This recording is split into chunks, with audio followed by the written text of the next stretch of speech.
डॉक्टरने जायचं, रक्तदान करायचं, तेव्हा ते दुसऱ्याला आपल्याला देता येत होतं. मुंबईत काल परवा पुरलेला त्याचे नातेवाईक ते येईपर्यंत त्याला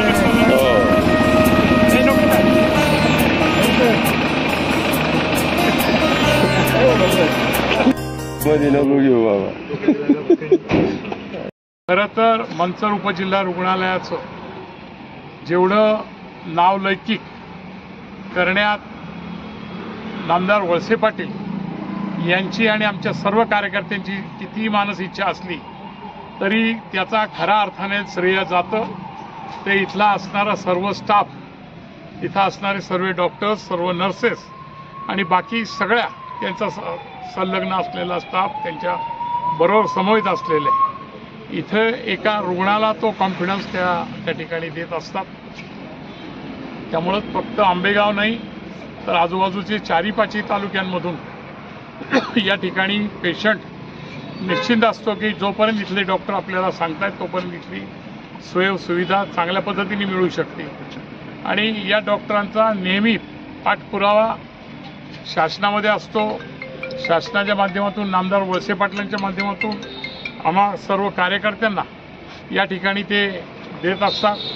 आणि त्यासाठी गोळ्या असतील, औषधं असतील, दुसरी काही इक्विपमेंट असतील, साधनं असतील, या ॲम्ब्युलन्सचं देखील म्हणजे 2 ॲम्ब्युलन्स का असाव्यात, या रुग्णवाहिकेत अनेक सामाजिक ट्रस्टच्या या ठिकाणी रुग्णवाहिका संलग्न असताना देखील शासनाच्या वतीनं रुग्णवाहिका या ठिकाणी किमान डिलिव्हरीचे पेशंट हे घरापर्यंत आम्हाला सोडले गेले पाहिजेत.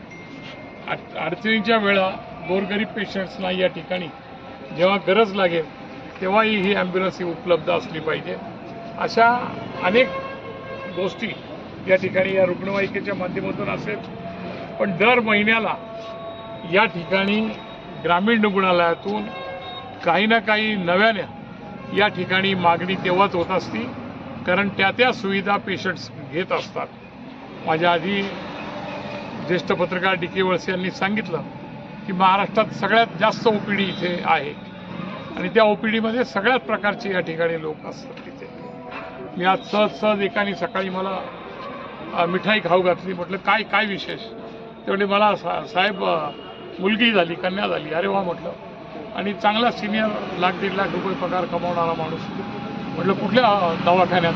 नाही साहेब, इकडे आपल्या ग्रामीण उपजिल्हा रुग्णालयात आहे. त्यामुळं तो विश्वास नुसत्या गरिबांना नाही, मध्यमवर्गीय लोक असेल, बाकीचे लोक असतील, त्यांनासुद्धा या डॉक्टरांवरचा विश्वास जो आहे आणि तोच खरा आमच्या सर्व कार्यकर्त्यांचा हे आहे. वैशिष्ट्य म्हणजे हे आहे की सगळ्याच राजकीय पक्षाचे कार्यकर्ते या ग्रामीण रुग्णालयासाठी झटून असतात. त्यांना साथ समर्थ करण्यासाठी असतात. कुठली दुसरी गोष्ट, एखाद्या शेवटचा रुग्ण आहे, कमी जास्त जरी असेल तरी या सगळ्यांच्या बरोबर उभे राहणारे आमचे कार्यकर्ते, सर्व सामाजिक कार्यकर्ते हे देखील तेवढेच महत्त्वाचे असतात. आणि ते या सगळ्या डॉक्टर्सना त्यांच्या ज्या विलपावर वाढवण्यासाठी, त्यांच्या मागे उभं राहण्यासाठी, त्यामुळे या वातावरणामध्ये आमच्या सर्व कार्यकर्त्यांचा सुद्धा सहभाग आहे. त्यामुळे या सर्व स्टाफला एक नेहमी उत्साह असतो की आम्ही निर्णय घेत असताना बाकी निश्चित इथं राहण्याची गरज आहे. त्यामुळे या रुग्णवाहिकेच्या निमित्तानं मी यावेळा पुन्हा एकदा सांगेल की या स्टाफनी याही ठिकाणी नव्याने उभं राहणारं आपलं एक्सटेन्शनचं जे हॉस्पिटल आहे तिथे सुद्धा आपण नुसत्या महाराष्ट्रात नाही तर देशात याचं नाव या हॉस्पिटलचं ग्रामीण रुग्णालयात होईल.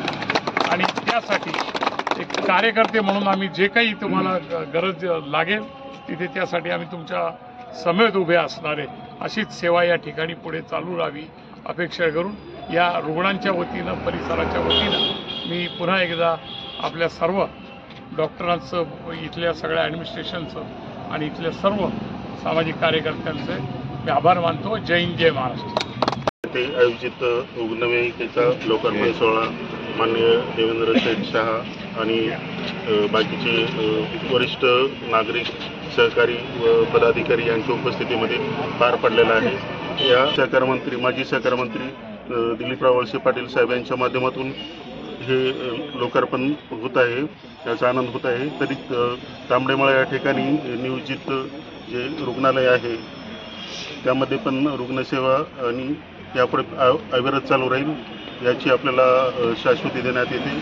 तरी आज रुग्णवाहिका लोकार्पण सोहळ्यासाठी उपस्थित झालेले सर्व पदाधिकारी तसेच देवेंद्र शेठ साहाबाई आणि उपस्थित सर्व पत्रकार आणि सर्व पदाधिकारी यांचे मी आभार मानतो.